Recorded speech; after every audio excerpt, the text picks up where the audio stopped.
Good day, time, my fuzzies, and welcome to a quick review of a game, movie, or TV show I just finished. All thoughts and feelings are my own and are just for fun, quick way to get out my feelings on what I just played or watched. So enjoy and don't take anything too seriously. Good day, time, my fuzzyites, and welcome to a quick review of Rayman. Overall, I will say the game is very, very difficult, but well worth the play. And the beat. I really appreciate it now after beating it and going through every single level to get the electrons. It's really good. I got better. And I feel really accomplished. So this is the game I would say definitely do play if you haven't already. Just have the cheats ready because this game was not meant to have a set number of continues and lives. It is very unfair in places where stuff's just too close. But overall, it's fair enough that I can't really be mad at it, but yeah, the devs don't want you to win, most definitely. But without further ado, let's get more into some specifics, starting with the story. So the story basically has the enemy, Mr. Dark, wanting to destroy, take over the world, or whatever. Give me 1 second. There is a nice opening cutscene that shows it all.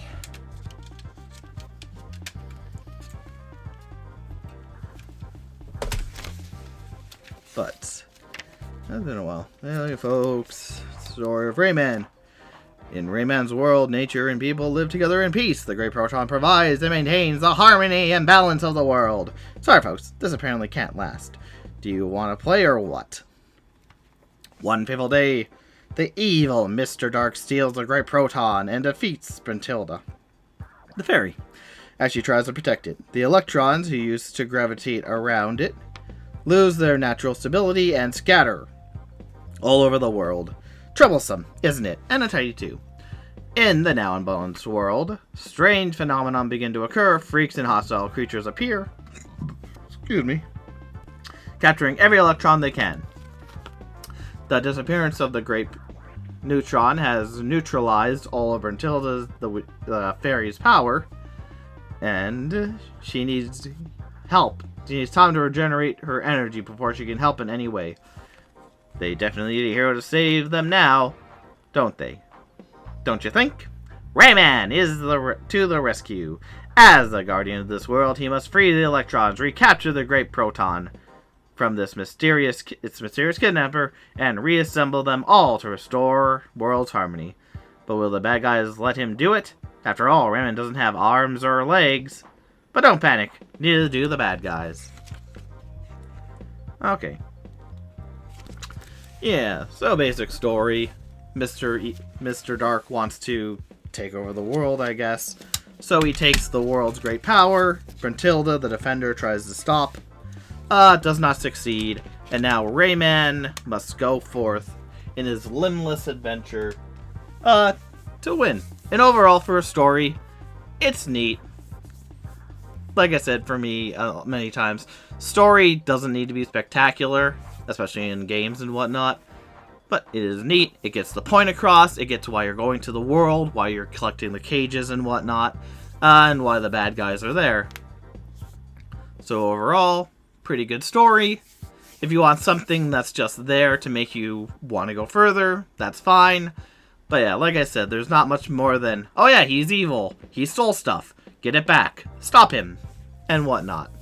And I did. Beyond that, yeah, fine story. Going on to the characters, you have Rayman, who definitely likes having fun, jumping around, is tough when he needs to be, and serious, but overall, just wants to chill and relax. I guess that's the thing I get from him. He's not afraid to taunt people and, you know, be a nuisance if need be, if the people are deserving to be nuisified. Besides that, you have Bruntilda, who's a powerful fairy who helps you out. She does the best she can. She's very caring and wants the best for the world. Then you have Mr. Dark, who's just kind of there and evil. He doesn't really have many lines. He's just an evil bad guy. Other than that, enemies or whatever, you meet some other Rayman-styled characters. who are kind of just there. They don't really have much. Some of them help you. And yeah, overall, again for characters, it's a lot of just run-of-the-mill stuff to further the plot. The good guy is good, and but he does have some good animations that shows he's having fun while doing all this, and he's enjoying himself. The bad guy is bad, and Brutilda really wants you to help and will do what she can to help you because she's very caring. Very run-of-the-mill stuff, but the designs are nice, they seem good and whatnot. I enjoy it very much. After that, we have the settings. And with settings, there are various numbers of lands you go through. Yeah, at least 6 of them? 5 or 6, I believe. You start your adventure in the Dream Forest, which is more of a wooded swamp area. So, very nice, woody, swampy, a lot of water to go across. Then you go into Bandland, which is more of a musical themed area with bongo drums, saxophones, random lines for the music to go on, deadly music notes and whatnot. Blue Mountains with the rock people, and just a lot of caves to go through and whatnot as you go through. Good stuff. Picture City, which is more like an arts and crafts desk with pens, pencils, paints, all sorts of stuff around, erasers to bounce off of, to go through. Very fun, very creative, very much a artist's desk. And then you go into the final playable, or one of the final worlds, the Cave of Scop, which is just more cave systems, but not blue. More brown cave-ish areas. And then you have the last area, the Candy Chateau, where Mr. Dark lives, which is more of a Candyland style area, which is, again, very nice and beautiful. Every land has a few levels in them, except for Chateau, which has 1, Candy Chateau, which has 1. And they all look very nice, they're unique, they look different, the background's beautiful. Yeah, it does a really good job of making every area feel unique in its own way. Even some levels having unique things, like one you have to go on a mosquito to get to the end. Another is darkness for a bit, so you have to throw your hands. Some of them have more running, some of them have unlimited flight, so you have to go through. It's a lot of varied locations that look good, feel natural, and just really give the essence of this is a land of dreams where anything can really happen. And it really feels like that. From Bandland, which really feels like just a musicians. Am I saying it right?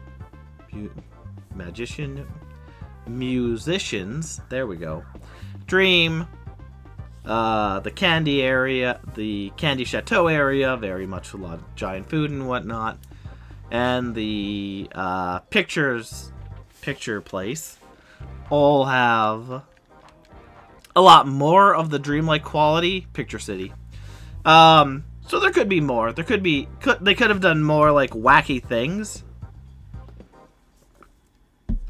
Because like I said, the Dream Forest,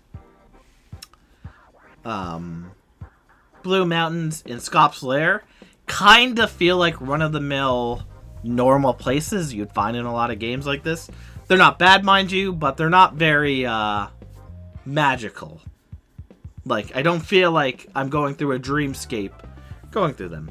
But they are still good, they are still warranted, they are very nice. Like I said, if I saw a picture, I'd be able to say like, yep, that's Picture City.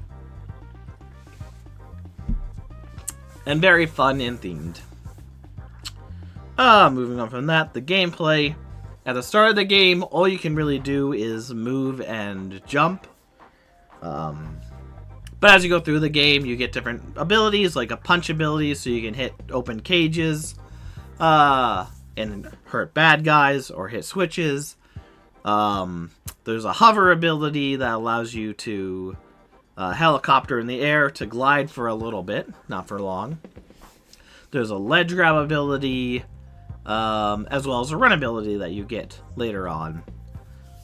So there's a lot of variations you do.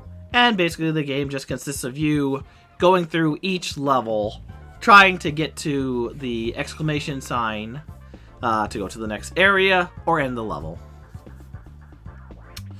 While you're going through, there's cages with electrons in it. You have to break the cages to get the electrons.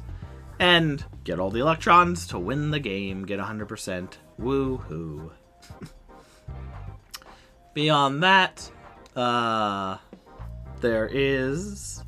Yes. Yeah, there's different things in the areas, like clouds. Some of them move, some of them stay put, some of them are bouncy, some of them disappear.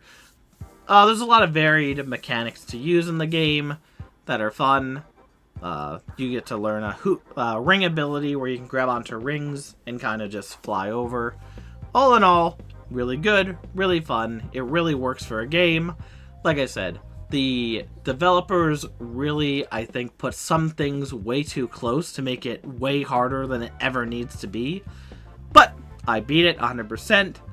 And while I feel having lives or having continues is complete BS, and if you get a 1-up in a level, you can't get a 1-up anymore. Yeah, it's just... Once it's collected, you can't go back and, like, farm it. Which I get, but in a game like this, which is made to be very, very hard, kind of BS. A lot of BS. But either way, in conclusion, the game is really fun. You get a lot of good moves and enemies to face. It's endlessly creative with the enemies and bosses you fight, especially the bosses. They were really fun. Kind of unfair, but really fun and creative. And there are some creative levels out there in what you do and whatnot. All in all, it's an unforgettable experience for me. I'm glad I played through it. After playing through all the levels to get the electrons again, I probably will play this again. I just recommend playing it first with using a 99 lives cheat or the continue thing to give you more continues. Either of those is good, because otherwise this game is really tough if you're going fresh into it. But I'll leave that here. Really good. The only thing I would change is take away the continues and lives, so you die, you restart, that's it. No more needed. But yeah, other than that, everything felt good. Stuff's a little too close together for my taste in some areas, making it just a wee bit more difficult than it needs to be, where you have, like, literally no room to move. But good enough. So, either way, thank you my fuzzies for watching, and I will see you next anytime. Take care.